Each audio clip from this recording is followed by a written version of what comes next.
ጣራና ግድግዳ ላይ በምትመለከቱት ሸጋታ ነገር ካንሰር ታማሚ እንደምትሆኑ ስንቶቻችሁ ታውቃላችሁ? ነገሩ እንዲህ ነው። በእርጥበት ምክንያት ጣራና ግድግዳ ላይ ሸጋታ ነገር ካያችሁ ወይም በእርጥበት ምክንያት የተፈጠረ አረንጓዴ ነገር ከተመለከታችሁ የሳምባ በሽታን ብሎም የካንሰር በሽታን ያስከትላል። ቢቢሲ ከወደ አሜሪካ እንዳስነበበው ከሆነ እነዚህ ሁለት ወጣቶች ግድግዳቸው ላይ ይህንን ይመለከቱ ነበር። ነገር ግን ቁብ ያልሰጡት ጉዳይ ህመም ሆኖባቸው እስኪታከሙ ድረስ ምንም አላወቁም ነበር። የመጀመሪያው ሰሞን እንቅልፍ የላቸውም፣ ድብርት ውስጥ ገብተዋል። እጅግ በጣም ችግር ሆኖባቸው ነበር። ሐኪም ቤት ከተጓዙ በኋላ የተነገራቸው ነገር እጅግ ተአምር ነበር። ቤታችሁ ውስጥ እርጥበት ያለ ነገር ትመለከታላችሁ ወይ? ግድግዳ ላይ ወይም ጣራ ላይ አሊያም መሬት ስር እንደዚህ አይነት ነገር አለ ወይ? የዶክተሮቹ ጥያቄ ነው። ወጣቶቹ ምንስቶች አዎ ምላሻቸው ነበር። ታዲያ ይህ እርጥበት ፈንገስ ይፈጥራል። በውስጡም ቶክሲን የሚባል አደገኛ ንጥረ ነገርን በውስጡ ይዛል። ይህ ደግሞ ለሳምባ በሽታ እንዲሁም የአተነፋፈስ ችግር ከዛም ከፍ ባለ ደግሞ ለካንሰር ያጋልጣል።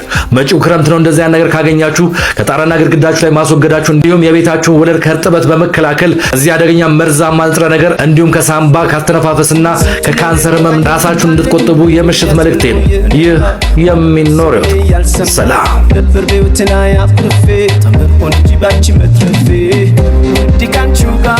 መስቶ እስኪነጋ ይህ ዓለም ረጋ ባንቺ ተዘጋ